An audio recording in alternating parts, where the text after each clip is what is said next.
Are y'all ready for this Eurovision 2008 recap like I am? Because I just got dressed up and I am ready to go. I'll see you out there.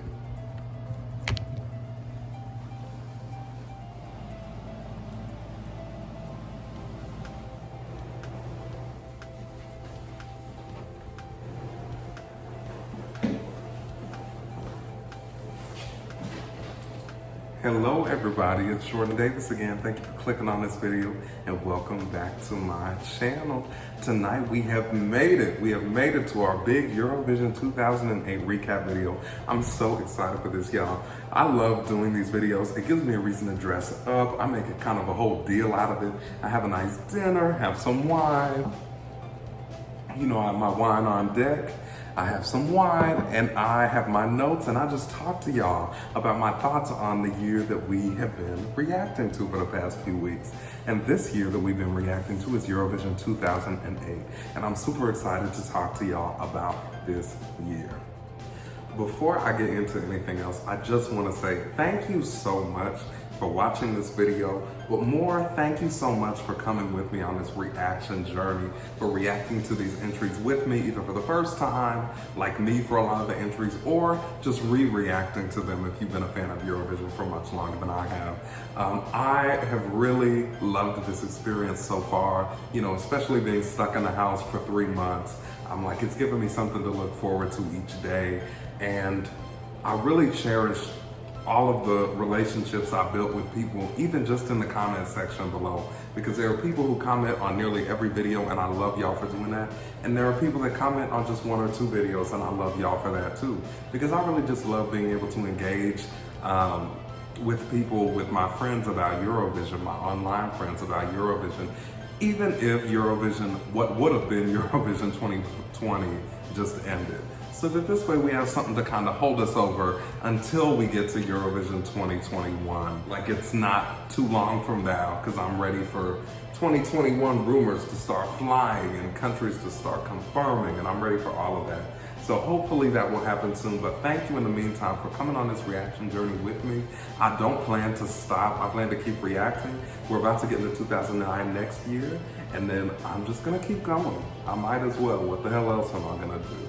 So I hope you come with me. If you're not already with me, I hope you'll consider subscribing. And I just wanted to thank everybody before I got into anything else in this video. So we're about to get started. I hope you will grab a glass of wine with me, or multiple glasses if you're like me. And you'll have a seat and you'll just watch with me, talk with me about Eurovision 2008. So to be brief, and I've gotten better about being brief about this, the way that this video works is that I've reacted to 29 or 30 entries from Eurovision 2008. So not all of them, but most of them. And so I always want to make a video to kind of cap off 1 year before we go to the next year. So this video will begin with my overall thoughts for the year, which I have, so look forward for those. And then I'm going to give some awards to some songs that I think stood out in particular ways. So the categories that I have for this year, Eurovision 2008, are divided up into favorites and least favorites. I decided to do this because I think best and worst is a little too objectivist. I recognize that all of this is subjective, all of this is my opinion, and all of it's your opinion and our opinions together. So I don't want to say best and worst as though it's an ultimate finality, but favorite and least favorite. So the favorites categories for this year are favorite ethnic entry, as always. Favorite joke entry. This year, I'll talk about it. It was kind of the year of the joke entry, and I didn't realize it. Most surprising entry. Favorite staging. Favorite vocals. So those are my favorite entries, and then we're gonna have entries for the least favorites. And the least favorite categories are gonna be least favorite vocals, least favorite styling, least favorite song overall, and least favorite staging. Now I'll probably switch song and staging just because least favorite song overall feels like it needs to be the last one, but you know what I'm saying. And finally we have our songs to swap. And this is the category where if I had to choose a song from the top 10 and swap it with a song from the bottom 10, which songs would I choose? And so that's gonna be the way that we close this year, as always. and move on to the next year. Y'all, I really cannot tell you how appreciative I am of everybody who comments on my videos and watches my videos, because it feels like friends to me, because I wake up in the morning and the first thing I do is look for comments, and I always look for comments from all of y'all who always comment. And I look for comments from new people too. But I love looking for comments from people who always comment. I can count on them, and I can count on them to kind of engage in dialogue with stuff. I'll say something in my video and y'all will respond to it, and I can respond in the comment. I love that so much, and I really, from the bottom of my heart, cannot tell you how much I appreciate that. Especially as an American Eurovision fan, I don't get to talk about this stuff a lot. So I talk about it to the camera and hope y'all respond, and you always do, and I love y'all for that, I really do. So, just to also say, when I pick my categories, when I pick what song goes to what category, in my head, I make myself only choose one song, or I always have trouble saying this. A song can only appear once. A song can only get one award for me. So if I think a song has the best vocals and the best staging and is the best ethnic entry, I have to choose which I think represents it best. I won't let it be in all three places, because I think that makes it a little bit boring. I want it to be interesting. And so I will only let a song get one award. And so as we go through this, just remember that. If your favorite song only appears once, just know that it's because I thought that was how the song was best represented, but that doesn't mean that I didn't also think it could qualify for different awards. So let's start with my thoughts on 2008 overall.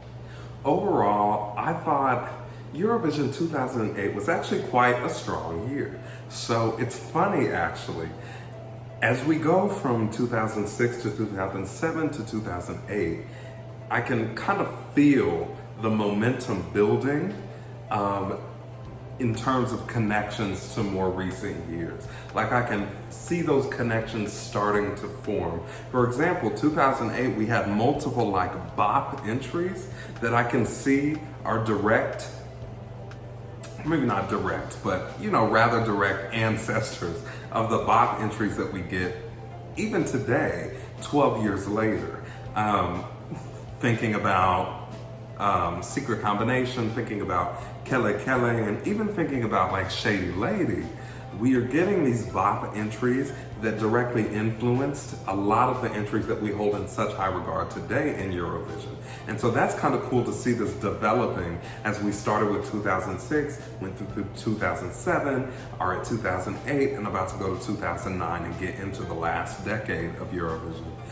So at the beginning of this, I really thought, I was like, it doesn't really seem like there's anything sticking out to me that characterizes this Eurovision year as a year. So if you watch my 2006 reaction video, or not reaction video, recap video, which I really hope you'll watch, I'll link it up above.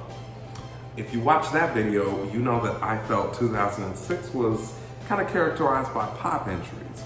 2007, the video I did 3 weeks ago, I felt that was characterized a lot more by rock entries. 2006 had this, what did you call it, Michael? You called it this, the Lordy effect, where a lot of entries, a lot of countries saw Lordy win the year before and decided that they were gonna do the rock thing the year after in 2007. So when I started with 2006, I was like, wow, it's just kind of everyone doing their own thing. It didn't seem like there was a lot, there was a very strong common thread between all the entries. I was wrong. Because as I reacted to more entries outside of the top 10, I quickly realized 2008 seems to be the year of the joke entry. 2008 had so many joke entries, especially compared to how many there usually are. It's not to say that every entry was a joke entry, or even most of the entries were joke entries, but it is to say that like there are a lot more than in 2006 or 2007, perhaps both combined, and definitely a lot more than we see today in Eurovision. I'm thinking of things like Ireland, like Spain, like Latvia, like France, like, oh shit, I'm missing one.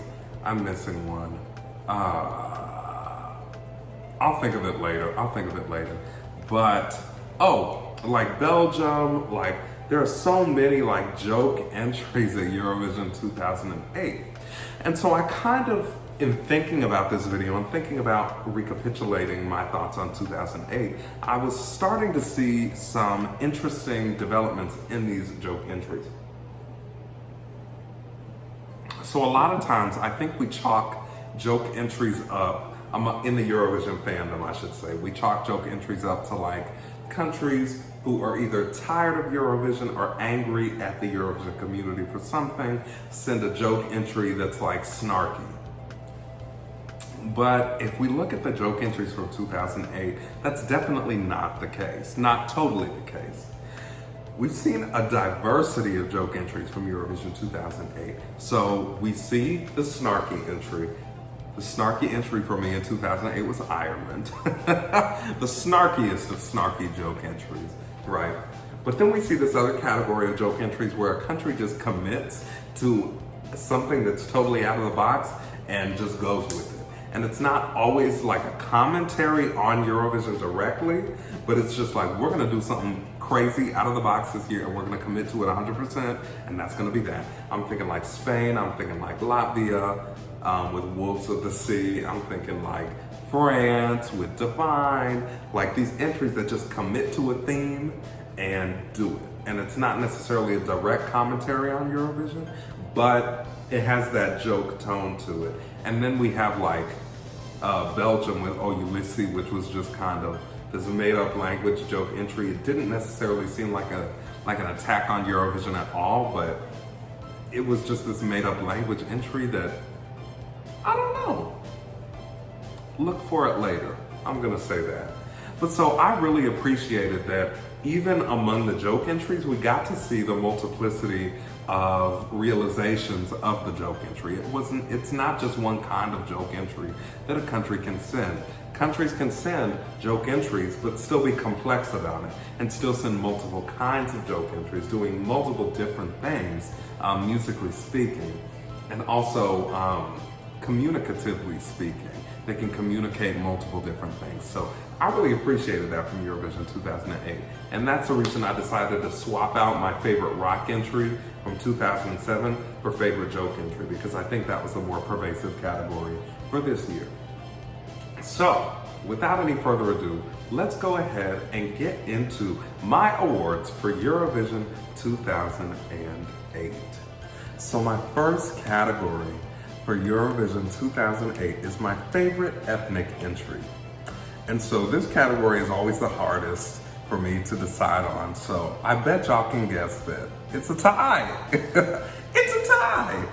That's just because of my indecisiveness, but it's also because countries that send ethnic entries seem to also be really diligent about the entries that they send. So they not only send ethnic entries, but they're always really good ethnic entries. Now, again, that's not 100% time the case, but a lot of times there seems to be a correlation. So my first favorite ethnic entry is a country that I feel this year in 2008 really cemented their status as a high roller in the Eurovision world. So if you don't know what country that is, my first favorite ethnic entry is the song You wanna be with me, you think you dream of me, come Kelly, move Kelly. Instead of watching me, you should be reaching me, come Kelly, move Kelly. Kelly, Kelly, Kelly,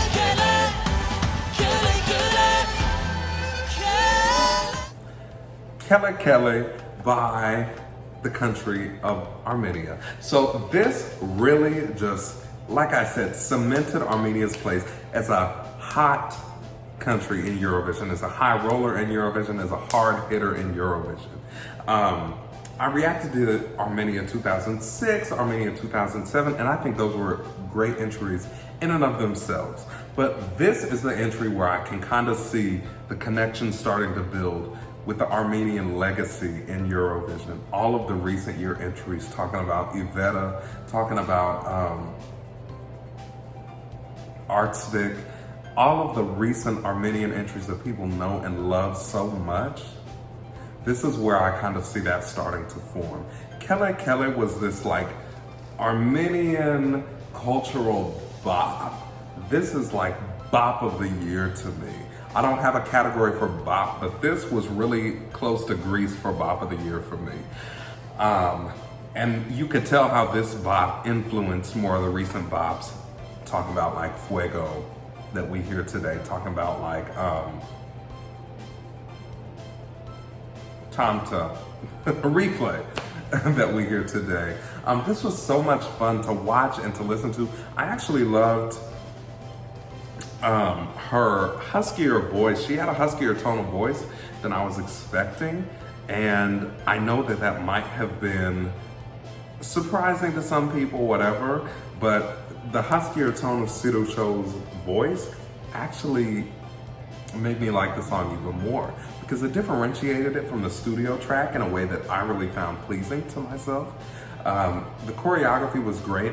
Her vocals were great, and the fact that she did all those ethnic vocalizations while she was doing the choreography, while she was conveying the fun, the danciness of the song really captivated me. So for that reason, Sido Cho Kele Kele for Armenia was one of my favorite ethnic entries for Eurovision 2008.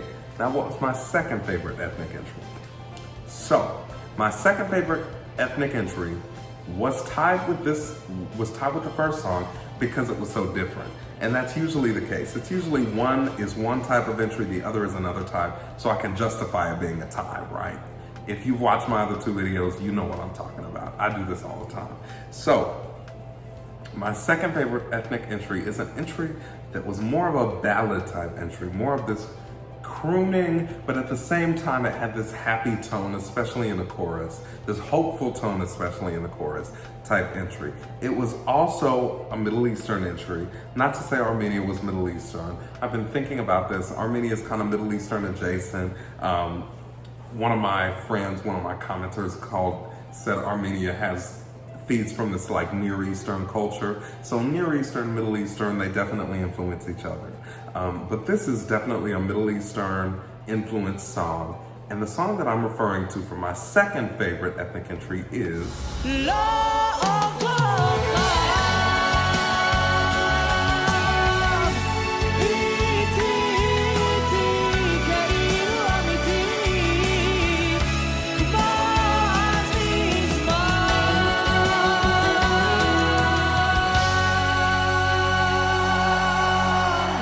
Boo Boaz with the song The Fire in Your Eyes. This song is just so beautiful to me. The chorus just rings out with the sense of like hope and combined with this ethnic vocalization that I really love. Israel rarely lets me down in Eurovision. I have to say that. Israel is one of my favorite countries in Eurovision because for some reason, they just know. They know the formula and they know how to do it well and they know how to do it right and on brand, and I just love it. I love all my Israeli Eurovision friends. Hey y'all.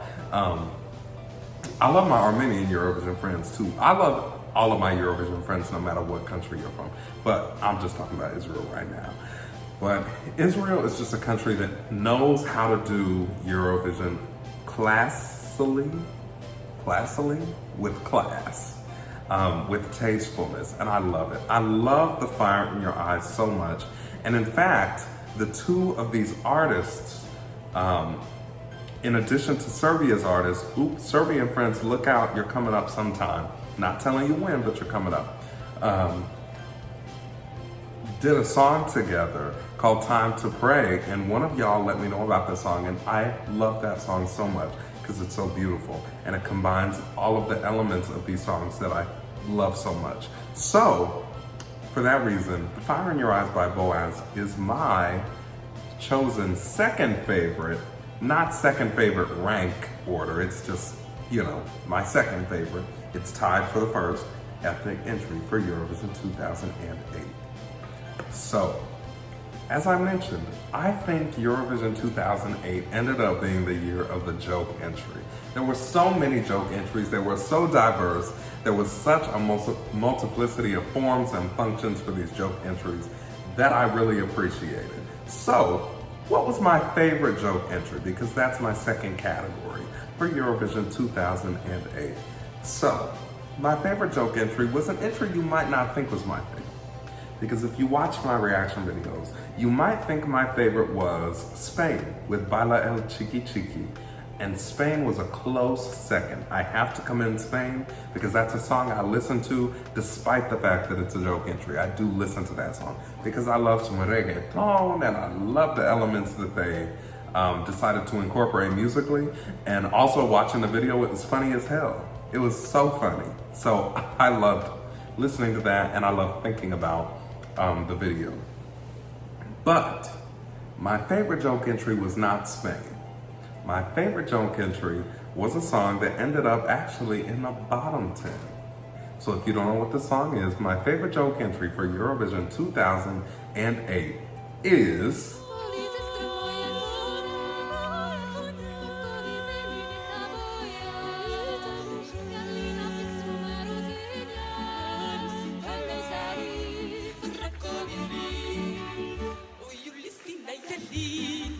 Oh Ulysses by Ishtar from Belgium. Now you might be saying, Jordan, what the hell is wrong with you? Well, nothing's wrong with me, friend.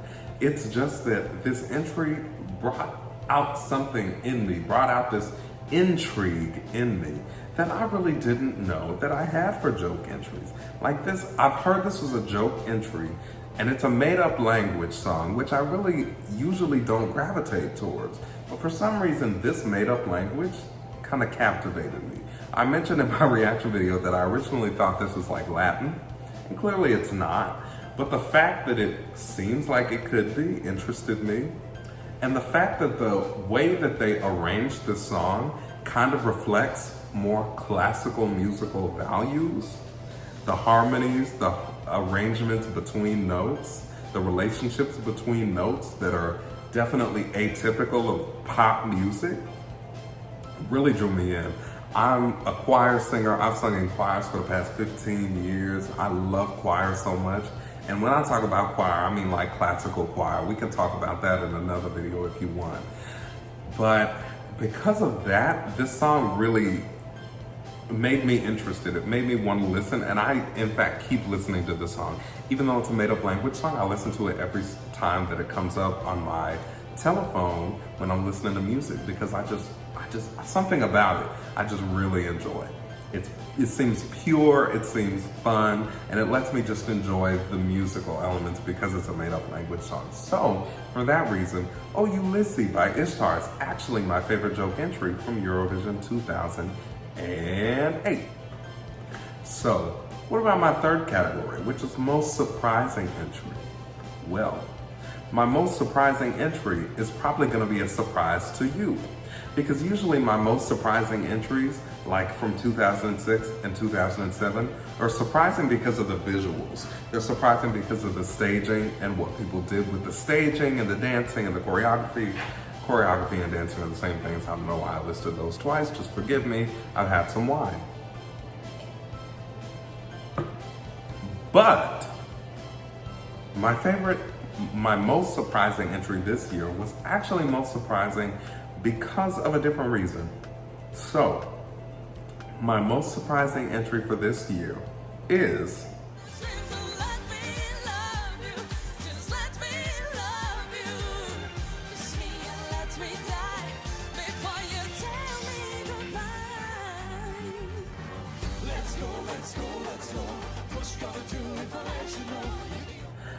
Let Me Love You, North Macedonia by Tamara Todevska, also Vrčak and Adrian. So this entry surprised me because it ended up being a surprise bop. Like, I had heard Tamara entered in 2008, but I really had never listened to the song before this. But when I listened to this song, when I tell you this is a song that I continuously listen to, it is. Like, this song is a bop in a different way than Kele Kele and Secret Combination are a bop. Because those are kind of popish bops. One of them is more springly, childlike, one of them is more adult-like, but they're both kind of popish bops.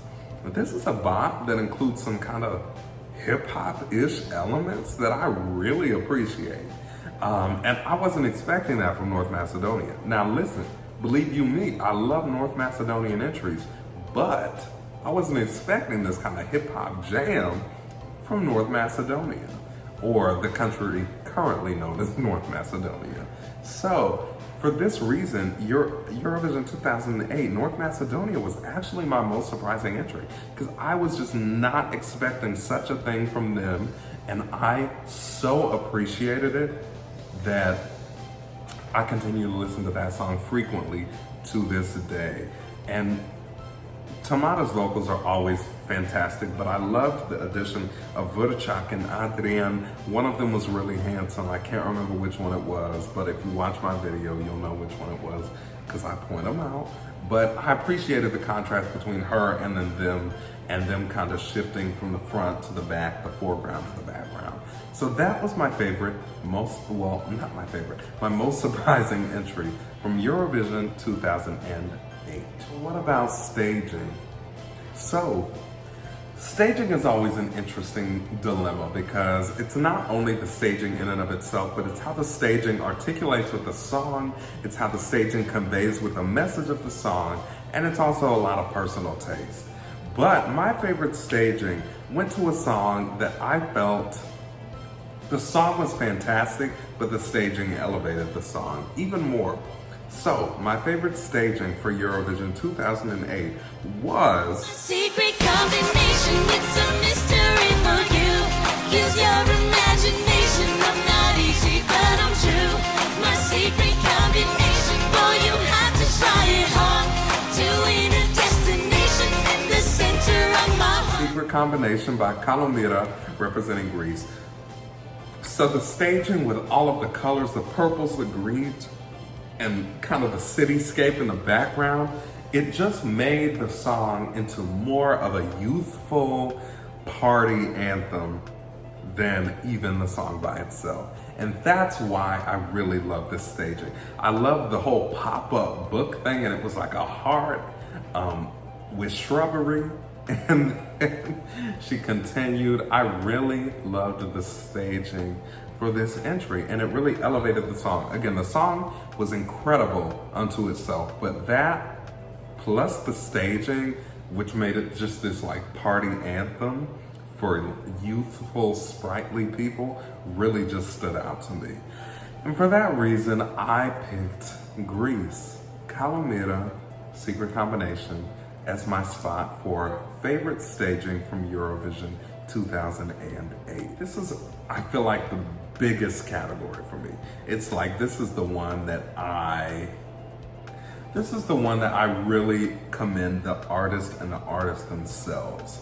This is my favorite vocals category. So, who won my favorite vocals for Eurovision 2008? Well, to tell you the truth, it's another tie. And that's because there were two entries that I felt displayed incredible vocal prowess that were also very different from one another.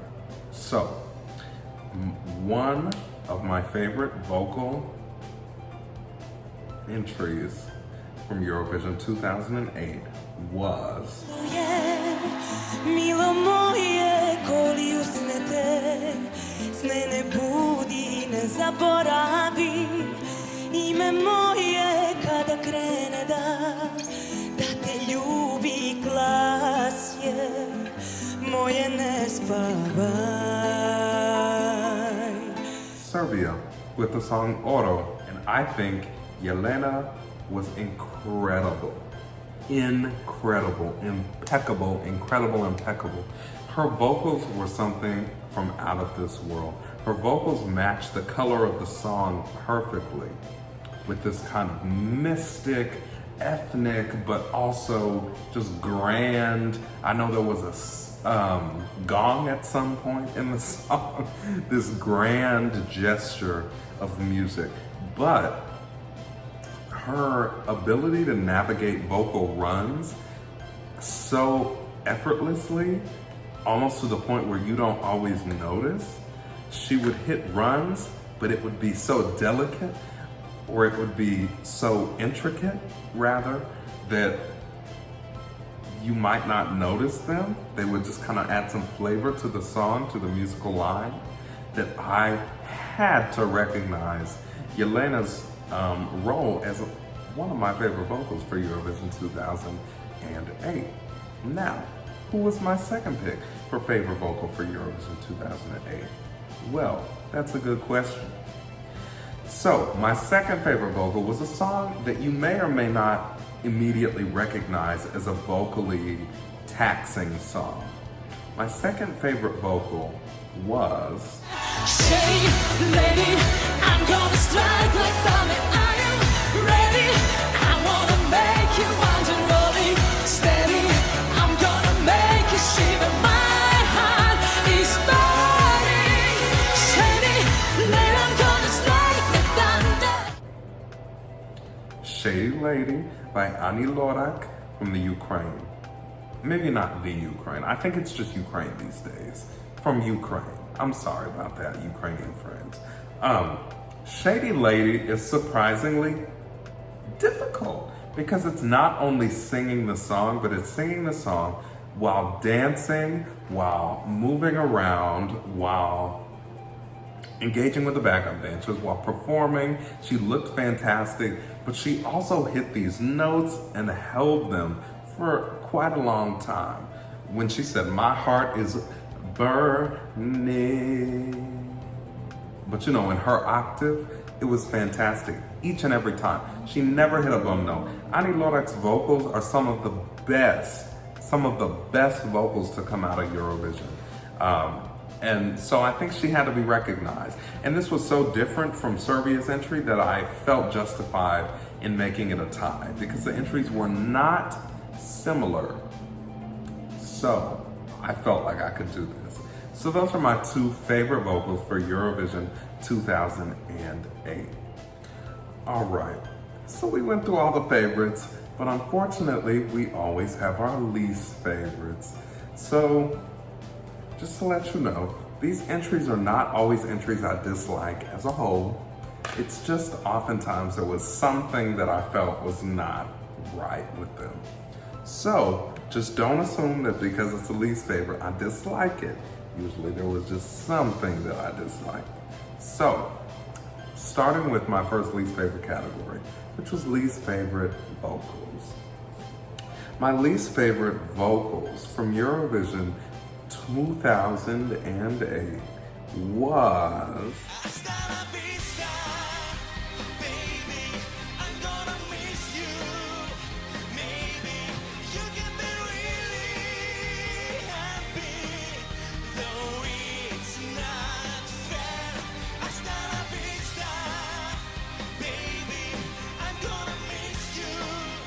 Belarus with the song Hasta la Vista. Now, this is interesting because it actually was not the main singer's vocals that I had a problem with. It was that backing singer who kept singing off that I didn't love. Because I think sometimes we underestimate the power of a backing vocalist.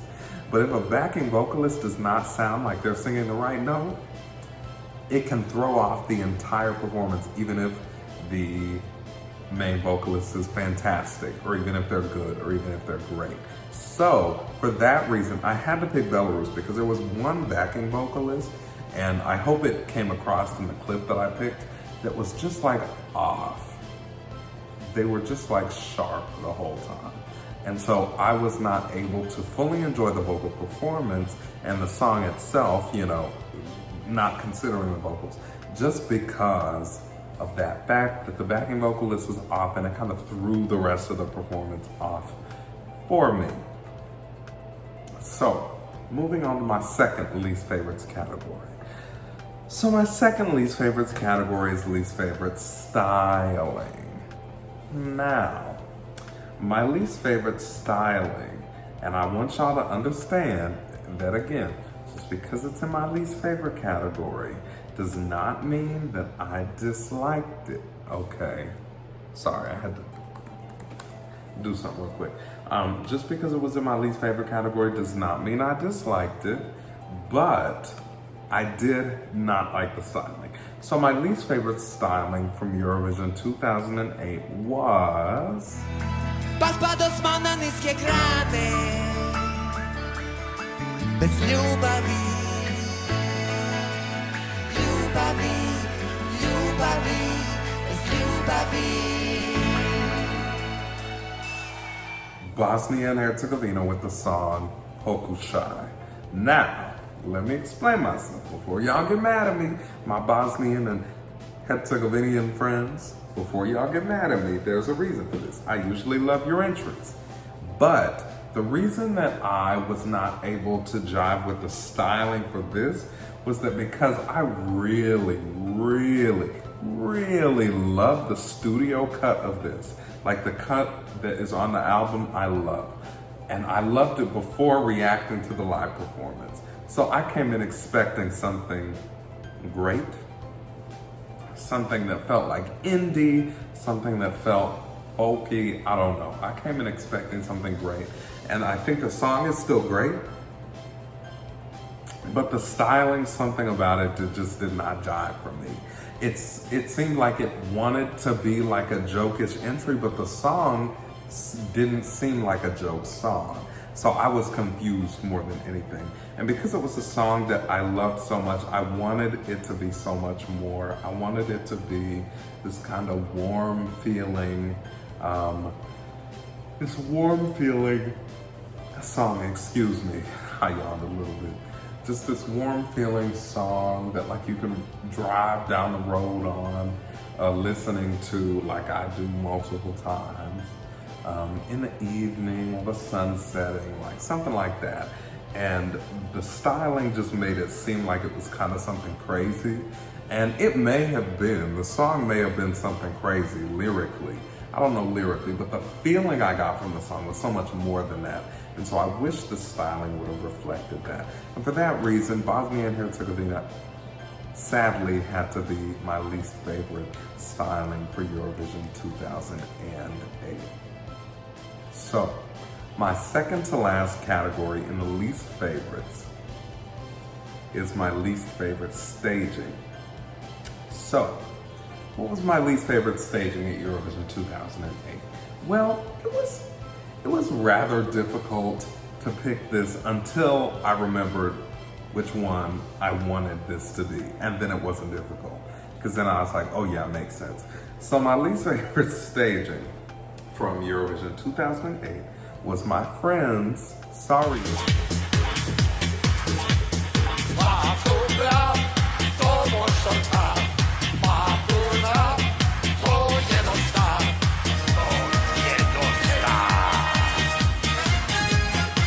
My friends from Estonia. I know. It was just that like, there was really nothing going on with the staging, and you had these guys in like, just like basic colored outfits. It didn't work for me. And because I love Estonia so much in Eurovision, it really didn't work for me. Like the song itself, I can listen to the song when it comes on my headphones. But now, knowing the visual, I can't. It's not, the visual is not something I'll seek out again. So, Estonia has my least favorite staging just because the staging was really basic, but also because it was a joke entry, and also I think it was a joke entry that was not done that well visually.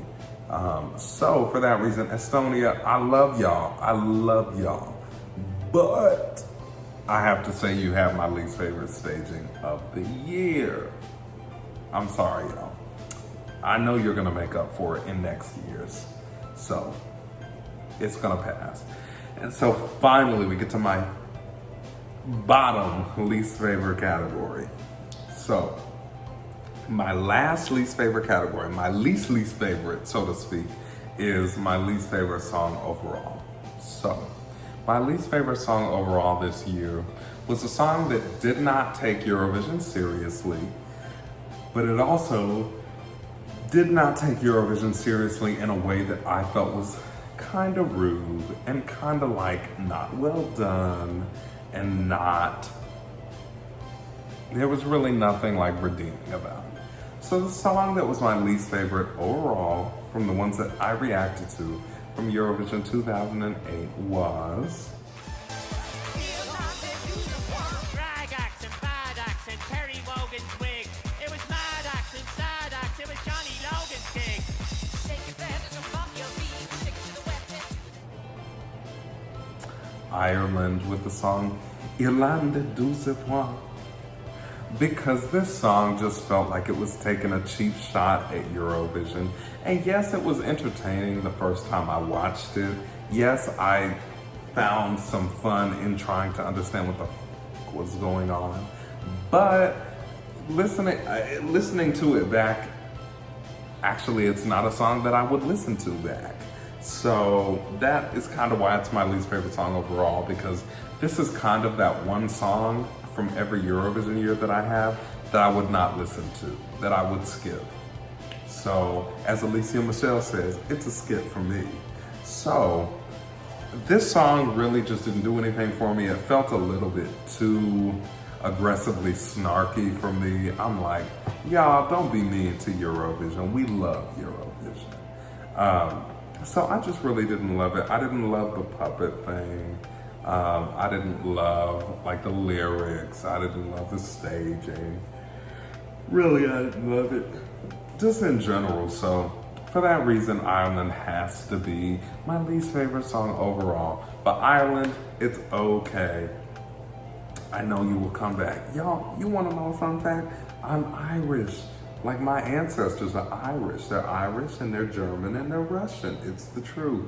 I can't do anything about it. Well, and black, of course, but like, it's a whole other thing with that. I'm talking about the European side. So anyway, so Ireland, I know you're gonna come back, but this year was not the business for me. Our final category for Eurovision 2008 awards is the songs to swap. So, just to refresh you, my songs to swap are the songs that if I, had a gun to my head and I had to pick one song from the top 10 and one song from the bottom 10 to switch, which two would I switch? This isn't necessarily saying that I would switch these songs in other circumstances, or that these songs, or that either of these songs are bad, or either of these songs are fantastic. But this is just me giving my ideas for if I had to pick two songs, which two would I pick? So, the first song that I would pick is from the top 10. The song from the top 10 that I would switch from the bottom 10 is in fact a song I try to not use songs twice, and I do, but this song just kind of felt like it belonged in both categories. So the song that I picked from the top 10 that I would switch with the song from the bottom 10 is Poker Shy, unfortunately, by Bosnia and Herzegovina. And again, let me just reiterate that the only reason I choose this song is because I expected so much from the song. Because I like this song so much, the visual kind of let me down. The song didn't let me down, the visual kind of let me down. That's the only reason Bosnia and Herzegovina is at this place on this list. So that's the song that I would switch out of the top 10. But what's the song that I would change in from the bottom 10? Well, there was one song from the bottom 10 that I really felt had no business being in the bottom 10. This song was great, and this song, the vocals were good, the staging was good, the choreography was good. I really didn't understand why this was in the bottom 10. So, the song that I would switch with Poker Shy from the bottom 10 was the Netherlands with Your Heart Belongs to Me by Hint. This song, I just really love this song. Her vocals are great. She's a beautiful woman. Reminds me of Jordan Sparks, visually at least. Her vocals were fantastic. She was doing the choreography with the song. The song itself was good. It was produced well. It was written well.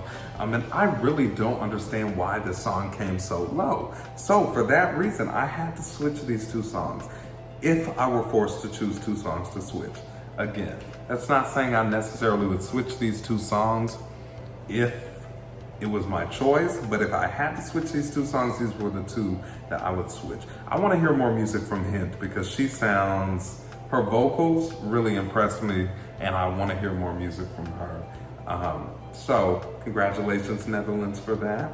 But anyway, y'all, those were my thoughts for Eurovision 2008. I tried to be as brief as possible, but I understand that like this video takes some time to make, takes some time to do. It's gonna take me at least a couple more hours to edit, so I hope you'll drop a like on this video. I will really appreciate it.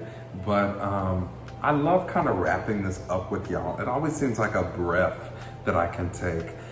A breath when we finish one year and we start another year. You know what I mean? And 2009 I'm excited to get into because 2009 is one of those years that I don't know too terribly much about. And so most of my reactions, literally like 98% of my reactions, are gonna be true first reactions. So it's gonna be really interesting to see. So again, if you haven't subscribed, I encourage you to do so. I thank you to everyone who has subscribed and who's with me on this reaction journey. But if you haven't, please consider subscribing because I would love you to be with me as well. I would love for you to comment and like and do all that so I can engage with you in the comments. And you know, my thoughts are like, once I get to 1,000 subscribers, I would like to start doing some like live things in addition to comments. So hopefully that'll work out soon in the next few months. But I'm not holding my breath on it. I'm doing this for fun regardless, and I'm gonna keep doing this regardless. So thank you so much for clicking on this video. Thank you for watching this video. And please tune in Monday when we begin with the 2009 Top 10 with 10th and 9th places. Thank you, and as always, we'll see you next time.